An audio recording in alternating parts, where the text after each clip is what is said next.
everyone. If everything is working, we should be live right now. First things first, we are on a bit of a delay. That's just kind of built into the YouTube live streaming platform. It's 30 to 40 seconds, but I will be monitoring the chat and doing my best to answer your questions. Oh my gosh, there are people here at 2 a.m. Wow. Okay, so we'll start with introduction. Hi, I'm Snappy Dragon. Welcome to my channel. Here we do stitchy business. And today we are going to talk about math, which doesn't seem like stitchy business, or at least it didn't to me, until I tried to pleat my first 18th century petticoat, and I couldn't find instructions that were detailed enough to explain what I was actually going to need to do to pleat this to look correct and get the fabric I had to the right size for my body. So, as I tend to do with things that confuse me, I sort of just mentally grabbed onto the topic and was determined that I am going to figure this out no matter what. I am going to come up with a solution. That is what's going to happen. And here we are. All right, so we will wait a couple moments for anybody who's late before we start up the demo. In the meantime, just a little bit of quick housekeeping stuff. Please do your best to be responsible users of the chat on the internet. I don't know if that's something that's possible to ask of human beings on the internet, but considering the costuming and YouTube costuming community seems to defy all other expectations of the internet communities, and everybody's really nice here, I'm thinking we'll probably be able to manage it. So just don't spam the chat so much that I can't see people's questions in order to answer them. We would absolutely love it if you support the channel. You can do that by sending a super chat. You can donate to my Ko-fi if you enjoy this video. And you can even just watch a couple more of my videos without ad block, and that will support me by giving me ad revenue. You don't even have to do anything. Super chats are on, but I will not be prioritizing them in terms of questions. I appreciate them very much. You know, content creators, all creators deserve to be paid for their time, but I won't be prioritizing them for Q&A. So I'm going to try to get to everybody's questions regardless. All right, so first thing I want to talk about is how is 18th century pleating different than normal pleating? The biggest thing is if you're talking about normal pleating, such as some pleating tutorials that other costumers have put out, you're probably looking at decorative pleating where each pleat contains exactly 3 times the amount of fabric that it would have on the outside. So the width of the pleat, it takes up 3 times that.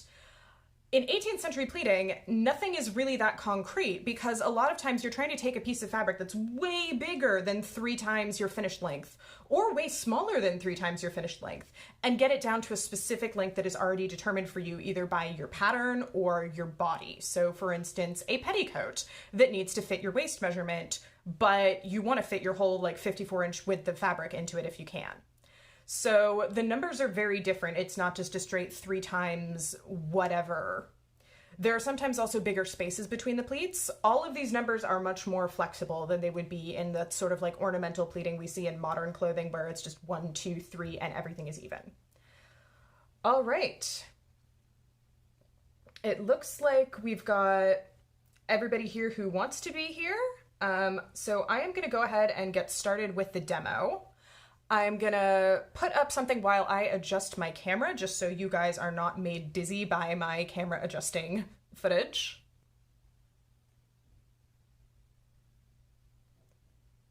There we go.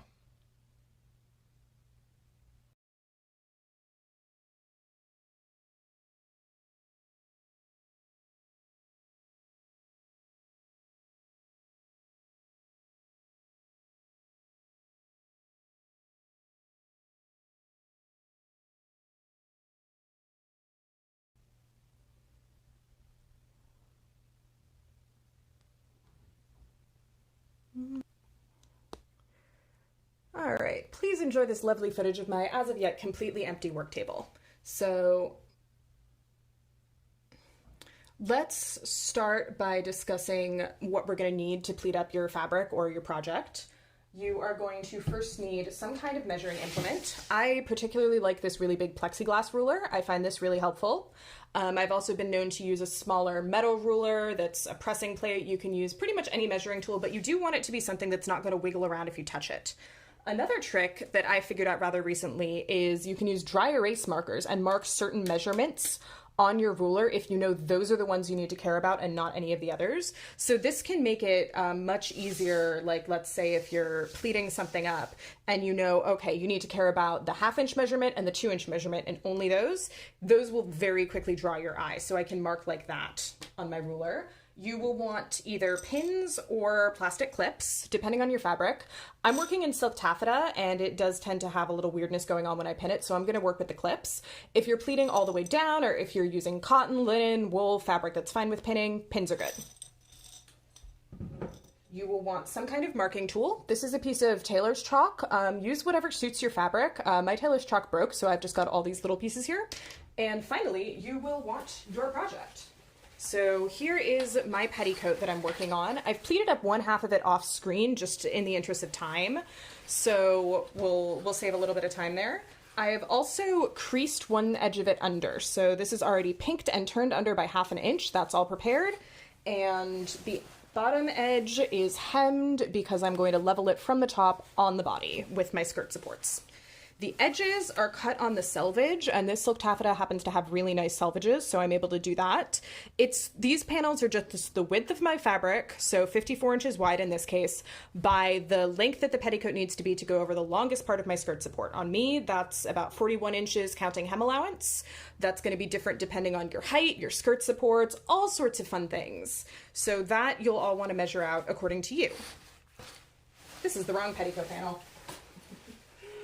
We'll just pretend that didn't happen. All right, here is the correct petticoat panel. This is the back. That's where we're going to start because the pleating for the back is a little bit simpler. This one's set up just the same as the other, although I've still got some spare clips on it, just holding that crease in place at the top edge for me. So let's start talking about the math that we're going to be using during this demo today. Let me move a few things out of the way. I have some lovely PowerPoint slides prepared for us. So first things first, let's define our terms because that doesn't take us all right back to math class. There we go. All right. You should be able to see this okay. So we're going to talk about things in relatively simple algebraic terms. So we have the number of pleats, which will be represented by a green letter X. The unpleated length of our fabric. So that would have been the measurement across the top of my petticoat panel here before I started pleating it. In my case, that's about 54 inches. That's going to be whatever you're working with, represented by a blue letter U.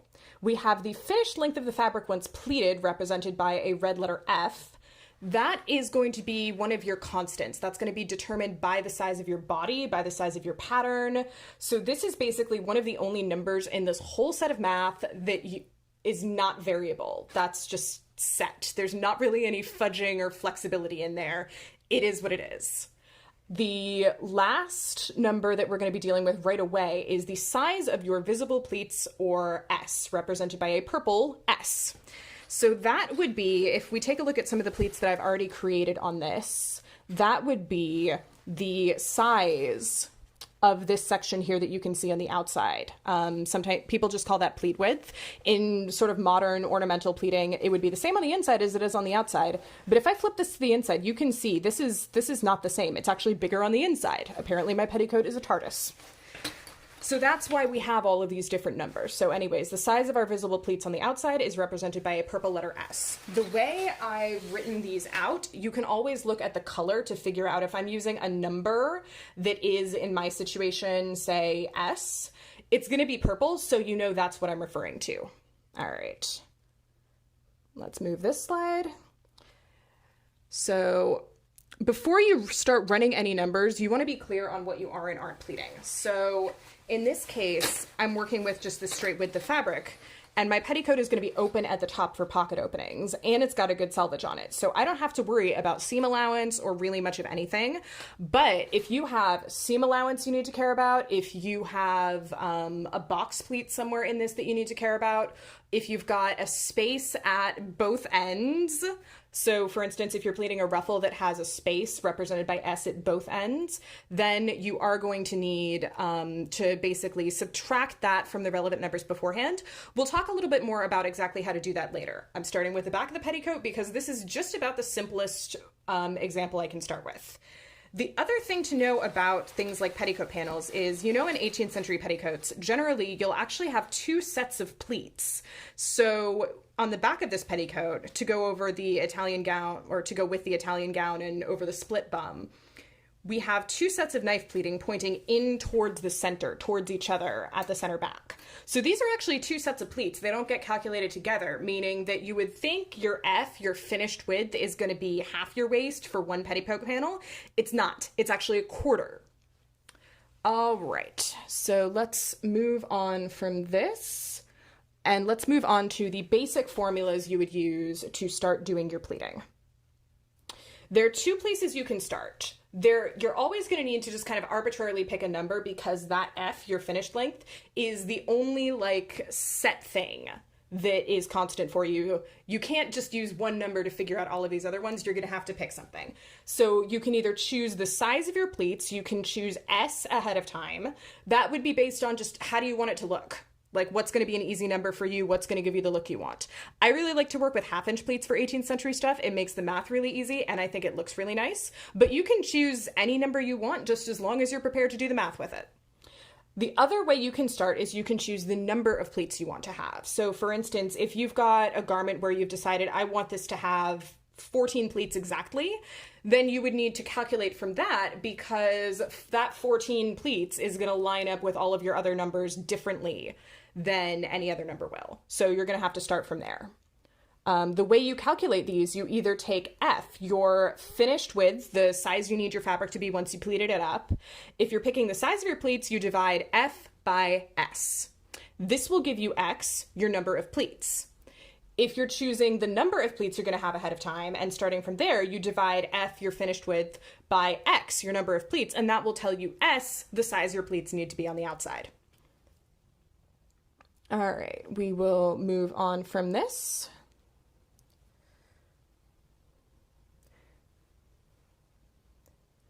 So once you've determined that, you've figured out how many pleats you need and what size they're going to be, now you need to do just a little bit more math to actually pleat up your fabric. So you're taking U, which is your unpleated width of fabric, the size of the panel before you started pleating it, or in the case of a petticoat, half the panel. You're going to divide that by your number of pleats. So that'll give you the number T, represented by a yellow T. T is the total size of each pleat, counting S. So you can see that's written up there. You can measure this a different way, but there's more math involved. I'm just going to do a quick check and make sure everybody is doing okay with questions and all. I'm seeing somebody's asking, which direction from the center do the pleats face? They face, in this situation, both sets of pleats are going to face inward towards the center. I'll hold this up so you can see the folded edge. This is all going to face inward towards the center back. And at the back, they're actually going to kind of radiate out. So they're facing in towards the center back too. You can apply this to any direction you want, though. Choosing the direction of your pleats is really up to you.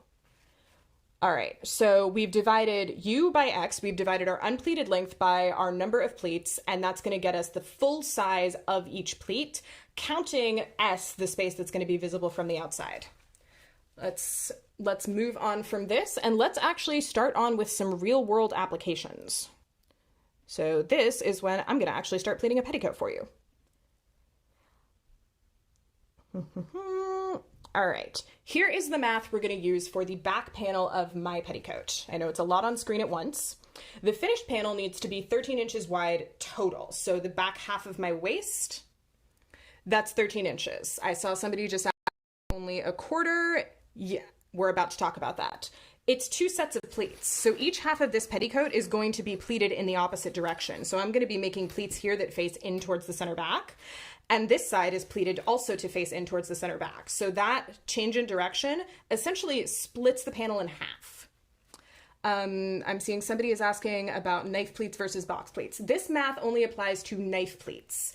You can have, for instance, a box pleat in the center that has an inverted box pleat in it, but that is the divider between these two sets of pleats. So the fact that there's a box pleat in there is why we have to split this in two sections, and we have to do the math for each one separately and then just do it twice.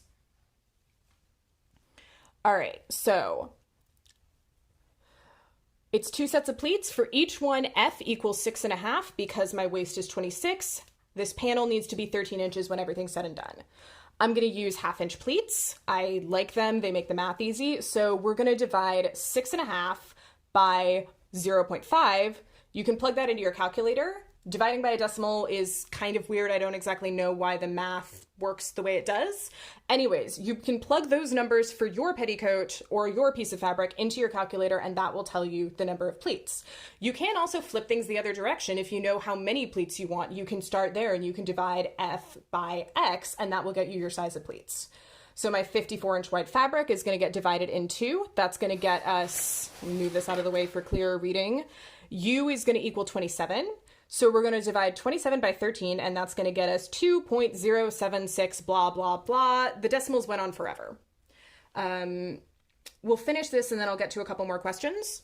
So we're going to round down those really little decimals because our fabric has thickness, and that is actually going to contribute to our pleats a little bit, but you can't actually calculate that without getting out a pair of calipers, and I'm sure my roommate has some in the toolbox somewhere, but I'm not about to go through and take calipers to my fabric every time I want to make pleats. So this is just silk taffeta folded double. If you're working with thin fabric like a silk taffeta, then rounding down any decimals smaller than 0.1 is probably fine. If you're working with thicker fabric, like I pleated a gown skirt made out of about 6-ounce linen recently. If you're working with thicker fabric like that, a heavier cotton, wool, then you'll probably want to round down anything smaller than 1/4 inch. There is always going to be a little bit of flexibility and a little bit of room for human error involved. This is just a way to make sure that you're going to come up with maybe a little extra fabric as opposed to way, way, way short. So let me take this slide out of the way so you guys can see what I'm doing really clearly.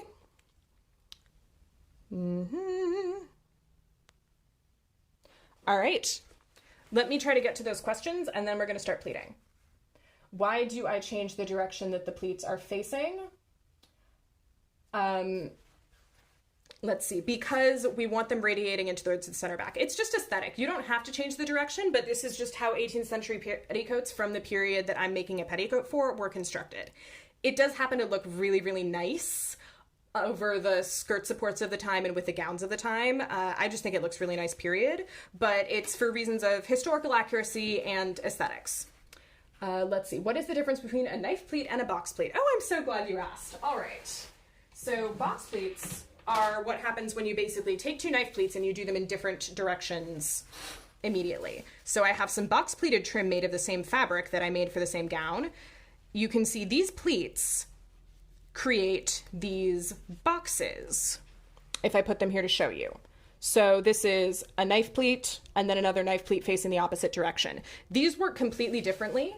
So I haven't run the math on them perfectly yet. They're also usually ornamental, so you can do a little bit more of that, like, oh, you're just gonna need 3 times as much fabric as your finished length.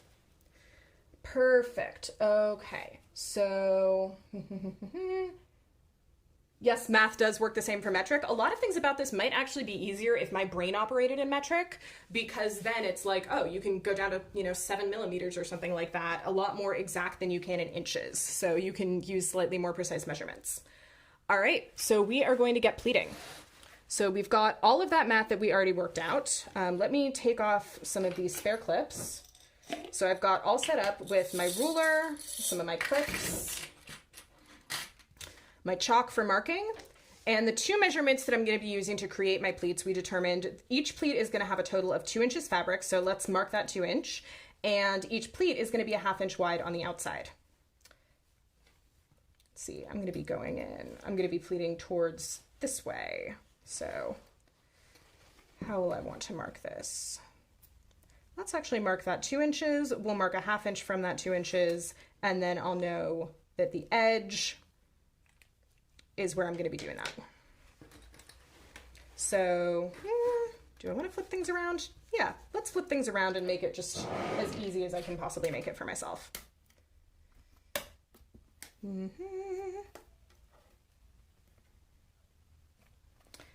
All right, we're not going to be working from the 1 inch and 2 inch end of this ruler, but that is just fine. We can count.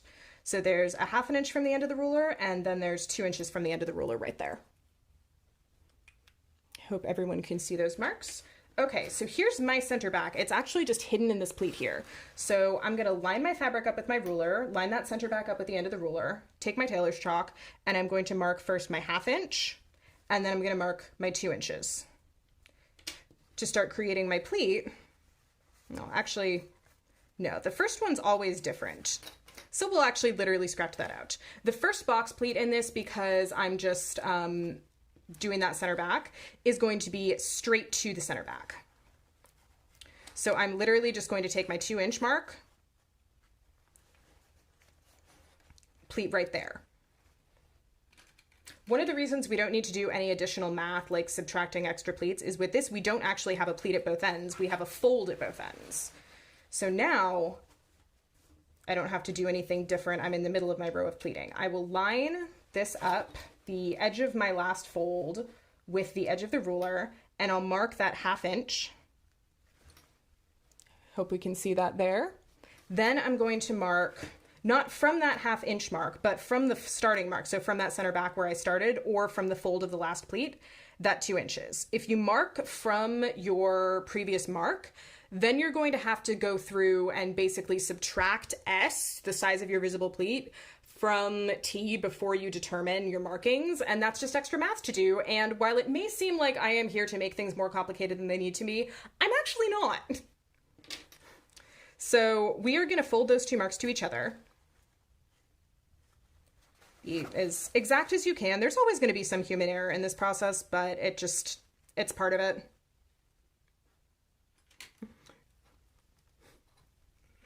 Hi, yes, I am very pleased that I was able to put the notes on Google Drive. I'm also very pleased that I was able to put the notes on Google Drive without exposing personal information about myself. I was worried about that.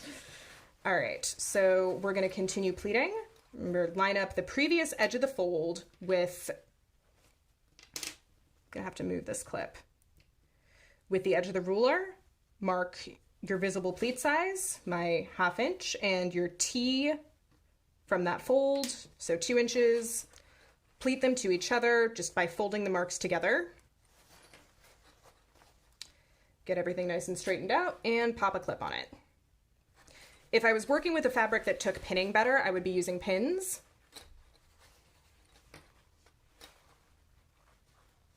But this is silk taffeta, and believe it or not, this is literally my first time ever working with silk taffeta. It's a little bit intimidating.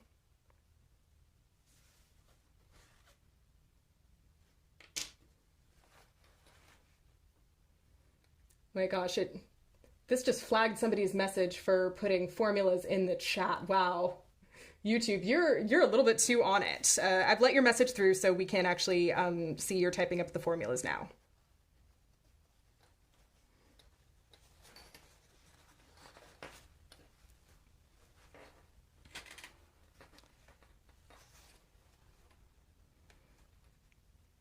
If you only have F and U, you do have to choose either X or S. We covered that towards the beginning. Those are the numbers that you kind of like, you do have to pick something, otherwise you don't actually have enough numbers to fill in your blanks. So yes, you will have to choose those numbers, but those are just according to your choices during the project. Everybody starts off only knowing F and U. If you need help, if you're trying to pleat specifically 18th century things, the pleats are usually pretty small. Like 1/2 inch is actually the bigger end of what we see. Gosh, YouTube says maths are legal. Where I'm measuring from when I say the edge of the last pleat. Let me see if I can show you guys in a little bit more detail. Do I get to zoom in? Oh my gosh, I get to zoom in. This is lovely. Okay. So if I point out this fold here, this is the edge of my last pleat, this crease in the fabric here. That's where I'm measuring from when I make my marks to create the next pleat. So I'm measuring, lining up the edge of the ruler with this little crease here. And then I am going to make my 1/2 inch mark measured from there and my 2 inch mark measured from there as well. So I'm not moving the ruler at all. So I've got a 1/2 inch for my S, my visible size of my pleat, and my 2 inches, that's T, which includes S.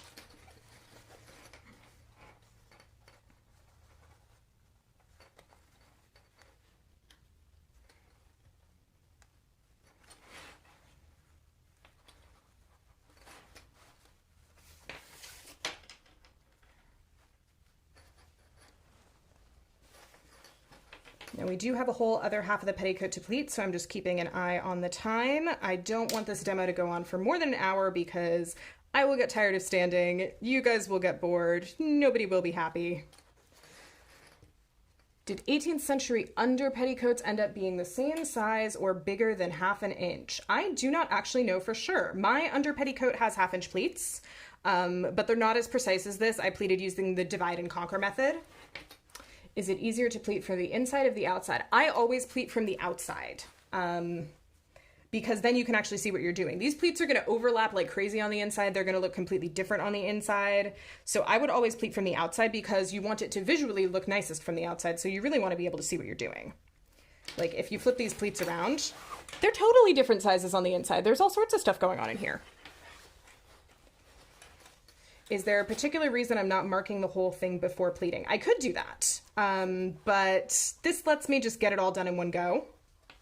The other thing is, like, if there is a little bit of human error involved or if there is a little bit of fabric thickness factoring in, marking it as I pleat will help me basically account for that.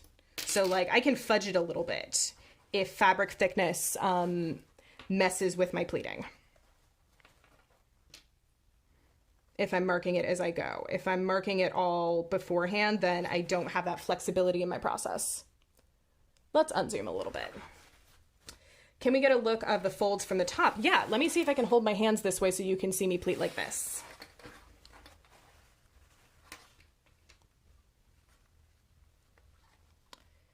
Okay. I'm gonna have to take this clip out of the way. So there's the 2-inch mark, and then when I fold, here's what it looks like from the top. I'm tucking my finger in here. And I'm going to fold like so.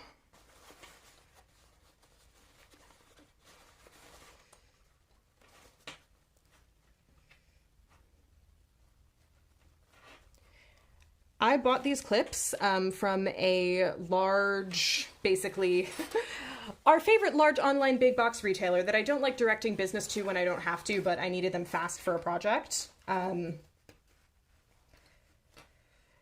So you can find them many places on the internet. They're just called quilters clips, wonder clips, sewing clips. They're about 1 centimeter wide. I think it was $20 for 100 when I bought them.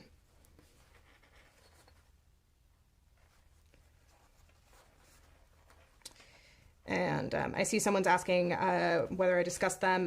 The reason I'm using these specifically is to not stab holes in my lovely silk taffeta. And how many clips do I go through? I haven't counted, but if my math is right, there should be 26 clips on this panel of the petticoat. I have 100 of these, and I'm not really using them for any other projects right now. So they're all free and available for me to play with.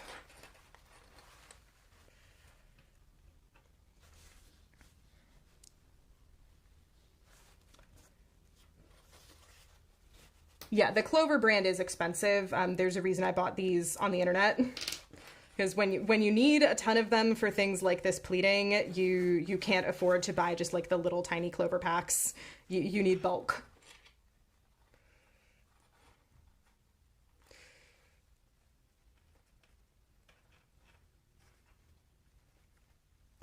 The divide and conquer method. Okay, so the divide and conquer method is something that I actually learned about from a commenter. Thank you to that person, if they happen to be here right now. It's when you have your length of fabric and you take your tape that you're going to plait to, or a measurement of what you're going to plait to, and you mark it in half, and then in half again, and then half again. And then you take your fabric and you mark it in half again, in half again, in half again.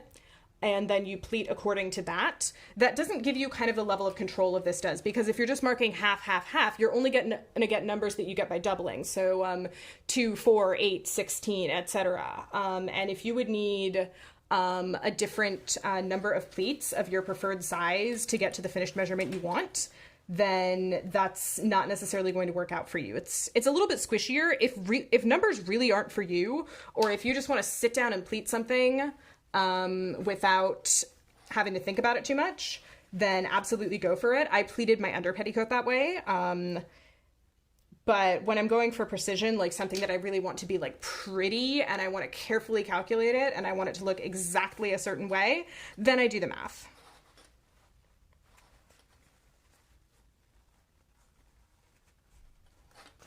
Okay, wonder if binder clips would work in place of wonder clips. They would have to be pretty narrow binder clips, but I think they could work. They could certainly work for applications other than this. It's really helpful to have clips that are narrower than your pleats. These are just like barely narrow enough for me. All right, so I'm coming up on my last pleat. If you had seam allowance, your seam allowance would be kind of sticking over the edge. I want like just a hint of overlap, so I'm going to fudge this pleat ever so slightly by about 1/16 of an inch just to have the selvage free. Take my fold. And I'm going to pop the back edge of this pleat. You see how that actually sticks out past my selvage because these pleats are bigger on the inside? I'm just going to fold that around.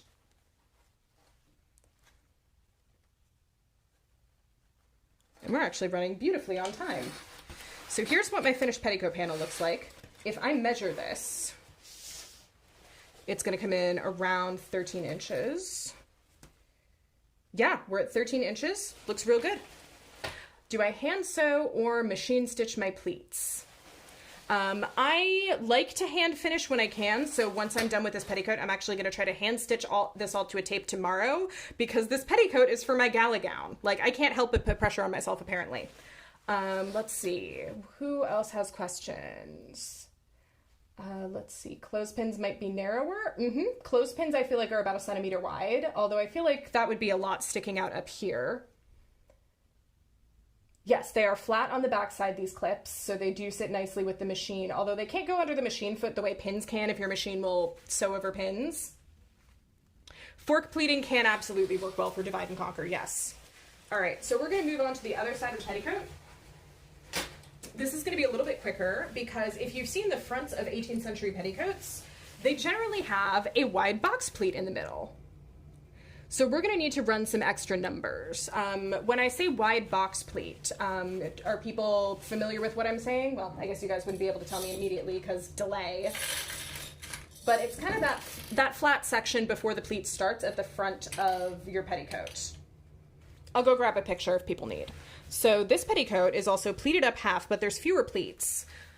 Basically what happens is we have to subtract the size of the box pleat from most of our numbers before we get going because that box pleat is going to contribute to the finished width of the panel, but it's not pleated, it's just flat fabric in the middle of our pleats. So we're gonna have to adjust according for that. Why was the fabric divided in half when I was trying to get U? U is the unpleated length. Each of these petticoat panels consists of 2 sets of pleats. So for each set of pleats that we do separately, basically, U is half of the actual total material that we're working with. If I was pleating everything in the same direction, U would be the whole width, and so would F.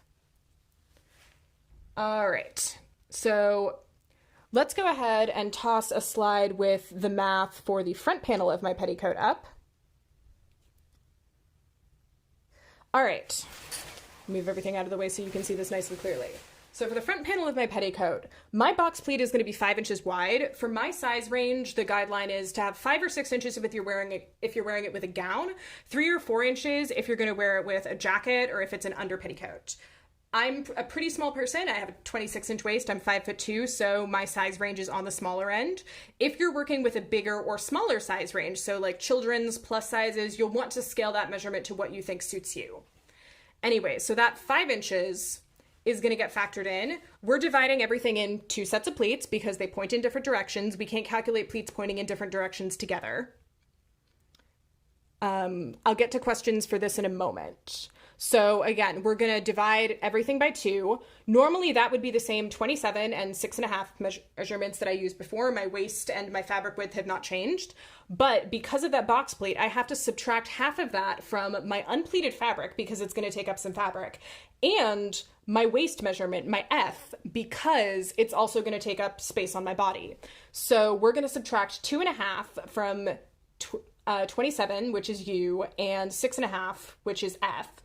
And for this situation, U is actually going to be 24.5 and F is going to be 4. So then we run the same calculations as before. So it's going to be 4 divided by 0.5. So 4 inches of pleating, half-inch pleats. We're going to end up with X equals 8. We need 8 half-inch pleats to get this to the size it should be. If we divide our U, 24.5, by our X, which is 8, we end up with 3 point something. I don't feel like plugging it into my calculator on my second phone to find out. It's a small decimal. It's less than 0.1. We're going to round it down again.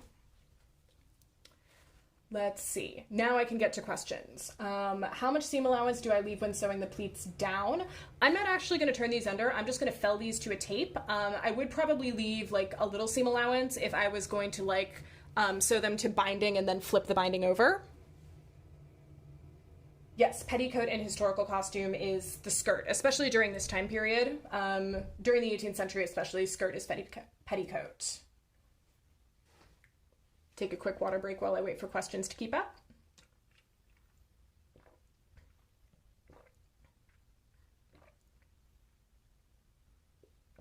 I'm glad you guys appreciate the slides. Like these took effort.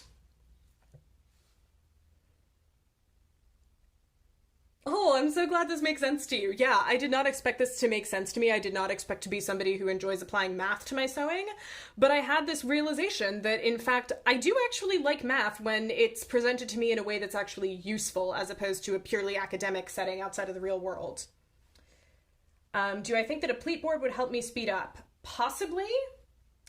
Tools generally do help increase your speed, but I don't own one at the moment, so I'll just pleat by hand. Do I recommend pleating each panel before sewing them together? Yes, I like to wrangle as little fabric as possible at a time. So yes, there's a reason these panels are separate. I'm gonna machine sew the side seams after I'm done.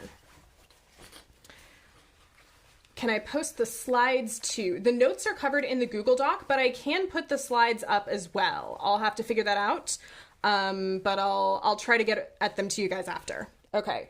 For now, though, we are going to put the slide down and we are going to start pleating this front.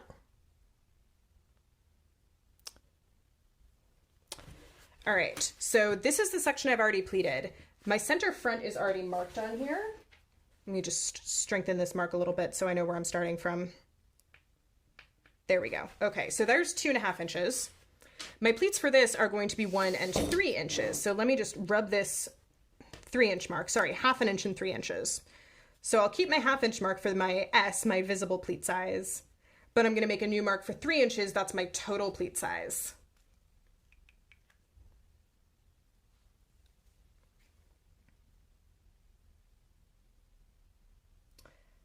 Okay, F is the finished length of the panel once I am done with it. So it's your finished fabric once you pleated it.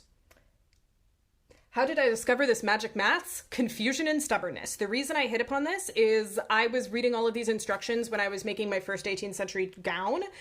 And if you go back and watch my videos, you'll actually see me completely screwing up the pleats on my Demelza gown because none of the tutorials I could find were detailed enough. All right, so I've got my marks. I've got clips. We're ready to go. So to start this off, we are going to measure that 2.5 inches.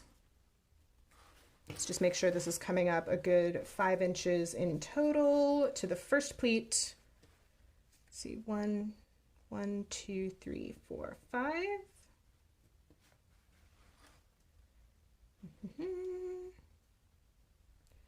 All right, so there's where we'll start from. So we're gonna mark our 1/2 inch from the starting line. There's S, and then our 3 inches also from the starting line. There's our F. Actually, why am I forgetting this? We don't need to mark the 1/2 inch this time, otherwise we're gonna end up with a box pleat that's a little bit too wide. Realizing I might have made that mistake on the other side. Nobody's perfect. Okay, I'm gonna go ahead and fold these guys together. So notice that I'm making my pleats going towards the outside. The idea is that the pleats are going to kind of wrap around the body from front to back and meet in the center back and change direction. Visually, it's a really pretty look, but just know that if you're aiming for historically accurate pleats, this is the direction you want to do them in. All right. Then we're going to continue pleating just like we did before. So you can see the fold of the last pleat. Let me zoom in for you guys. Fold of previous pleat.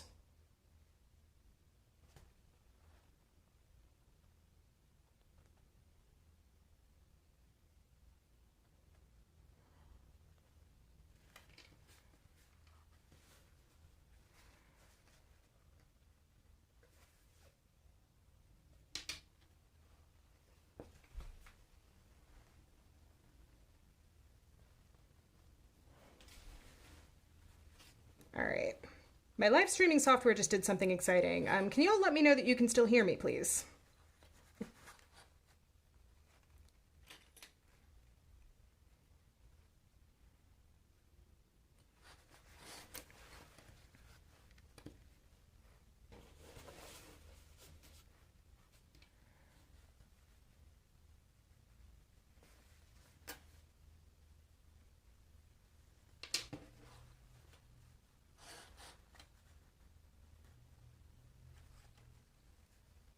Perfect. Okay, good. It was just telling me that I could turn the sound off, not that I had turned the sound off. That's a relief. Thank you all very much.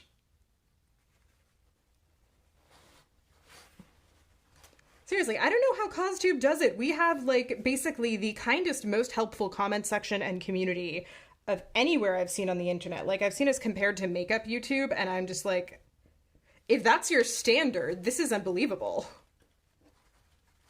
So thank you guys for being absolute sweethearts. You have been a joy to chat with while I'm pleading.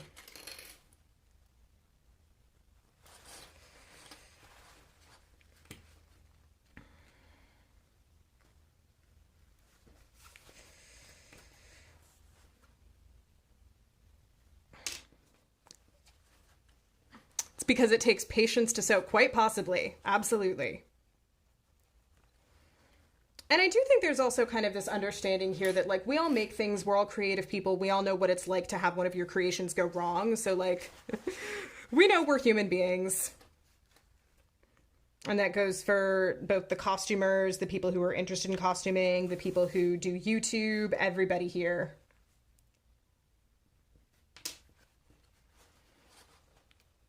So, can't even imagine makeup YouTube. Yeah, I used to be really interested in makeup, and I would see makeup YouTube and just kind of run away in horror. I think costume drama used to be part of makeup YouTube. Let's see. They didn't have these magic clips back in the 18th century. No, they did not have plastic back in the 18th century. They most likely would have used pins. I suspect they would have had much finer quality of silk pins and possibly even much finer quality of silk on average than our modern machine woven nonsense. So putting a pin in your pleats would have been less of a problem. There's a tongue twister for you. So yeah, I suspect there would have been a lot of pins involved.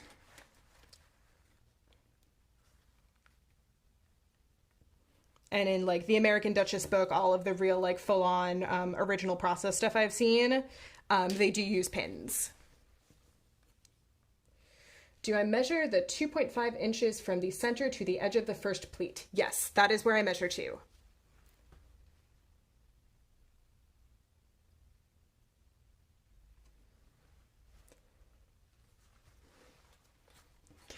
No, that's kind of the great thing is like we're not experts. We're all just human beings that are excited about a thing. And I figure if people like Bernadette know that like have that mentality, that's definitely going to help out the whole community by setting that tone. Underpinnings. Yes, I will be wearing this with a split bum, and I will be wearing this with an under petticoat as well.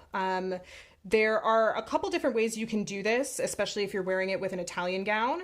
You can either wear your under petticoat over your split bum, and then the back of your petticoat, the center back, will not drop into the split between the two bum cushions. I can't believe I'm talking about this on the internet. Yes, so if you wear it without a petticoat over the split rump, then it won't drop into the gap between the two pillows. But if you look at the cover of the American Duchess book, which I can grab for you guys now that I've finished my last pleat, you'll actually see that it does drop into the gap.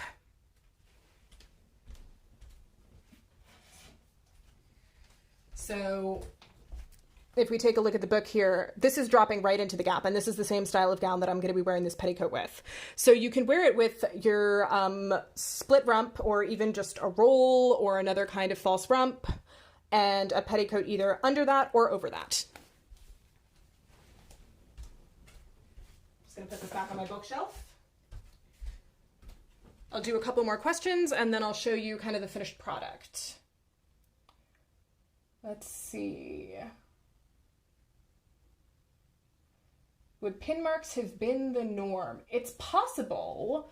I haven't been able to look closely enough at any extant garments to be able to see pin marks, though. I would love to. I also wouldn't trust myself to. I break things too easily. Let's see. Oh, thank you for the super chat. How nice.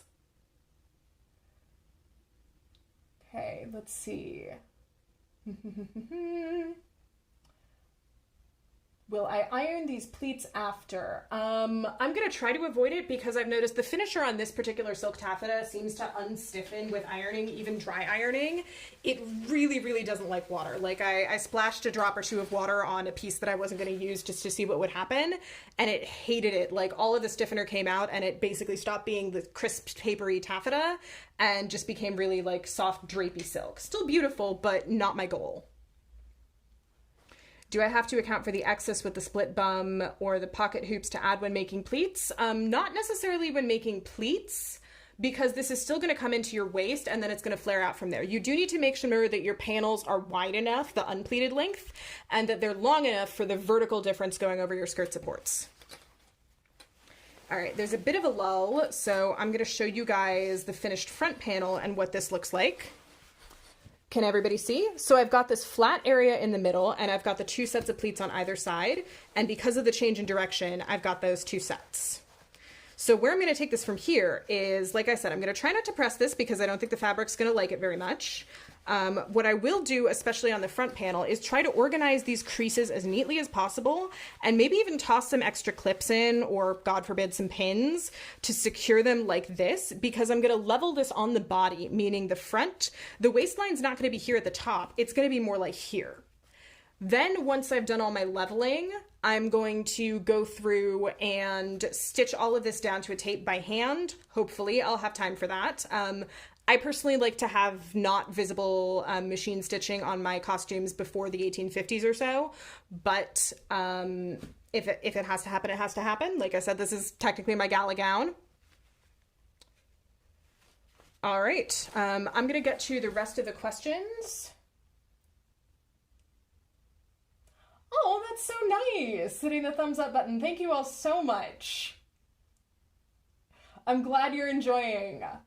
See, so we've got some cute facts about clothespins. This is the front panel that's showing up right now. The one with the large box pleat is the front, and I'll give you guys another look at the back panel too so you can compare. So this is the back panel. You can see that the pleats go straight through to the center, but they change direction here. So this area where they meet up, this is called an inverted box pleat, but it's on the outside, it's two knife pleats pointing to each other, like that. If you flip it to the inside, then it's a box pleat. You organized my pleats in place and put a heavy object on this. Yes, that could actually work. Clipping them in place and leaving them for a while would actually work. That would be a perfect idea if I wasn't going to try to have this finished to photograph for Instagram on Saturday. So I'll put the front panel on top of the back panel and you guys can see the difference between this kind of wide front box pleat on the front and the back panel here.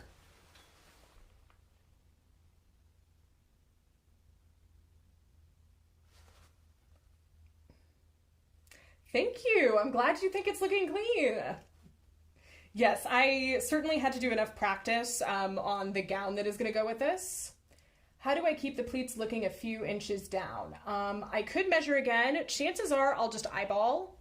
Sort of like with this fabric especially, it's almost like you're working with a cross between fabric and paper. So you can tell where it wants to fold and it'll take that crease very easily. You can see it's creased literally just from having the other panel sitting on top of it.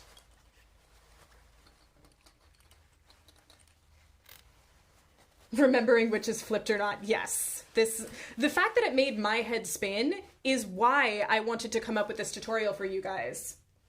Yes, I am still making an Italian gown, although it's different than the old Demelza gown. This is the petticoat that's going to go under with it. Thank you. I'm glad you like the color. This is Orchard Silk Taffeta from Silk Baron.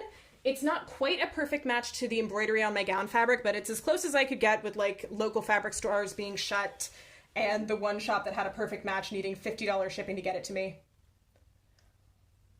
All right, we are coming up on 50 minutes.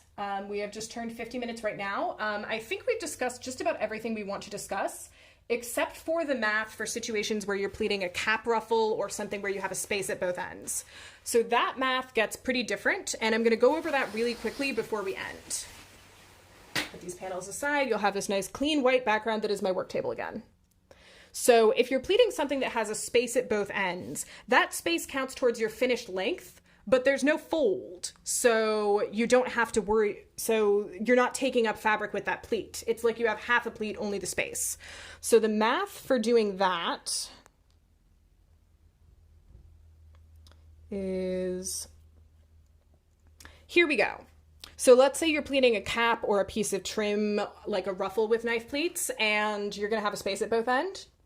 You're gonna choose the size of the, it's the same as when you started out. You can choose either the size of the pleats or the number of the pleats, but you basically have to subtract the width of one space from almost all the numbers.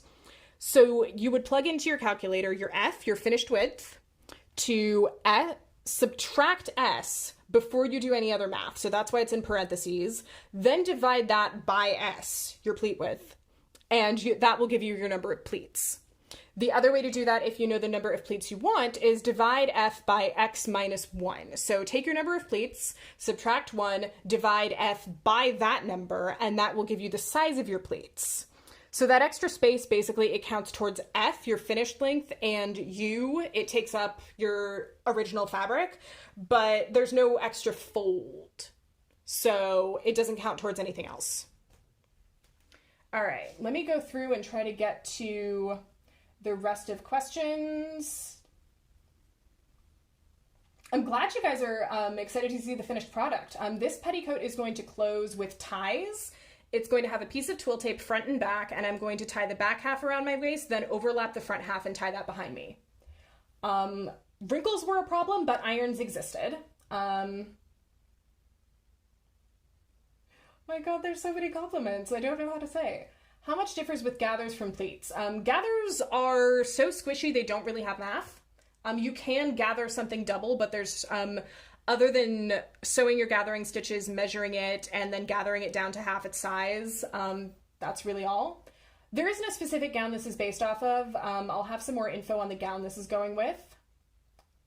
Let's see. Gathers make more floof. That is correct. How much fabric went into petticoats in the 18th century? Not off the top of my head. I do know that the silks were woven much narrower. Most fabrics were. So they probably would have used 4 widths of fabric, maybe, or 3, rather than the 2 that I'm using here right now. Let's see. Okay, perfect. So I am going to put your badge code up on here for you. And I'll also put my Instagram because I see some people were asking about that. So here is, let's just full screen this. Here's your badge code. I've got the QR code and the text code. So go ahead, I'll give you guys a couple seconds to scan those. I know we've got some very serious badge hunters out there. So the badges you can get from me, by the way, you can get the disability panel badge that's going to be going up tomorrow. There is also a secret badge that you'll have to hunt around my Instagram a little bit to find. But if you get it, you get a little tiny dragon friend to whisper sewing advice to you.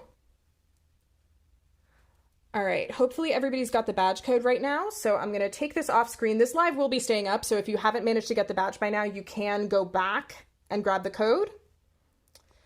And then I will pop my Instagram up here. And I'm also going to be using the hashtag perfectly pleated. So if you guys make any creations with the math that you've learned during this tutorial or even while watching, you can use this hashtag and I'll be following it and even reposting some things from it. So you can go ahead and post to it and I will see all of your creations. Awesome. Okay, guys, thank you so much. It was really, really wonderful to be here doing this. I'm glad we didn't have any more severe technical difficulties than we had.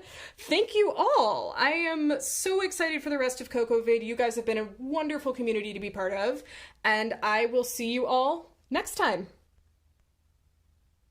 Bye-bye.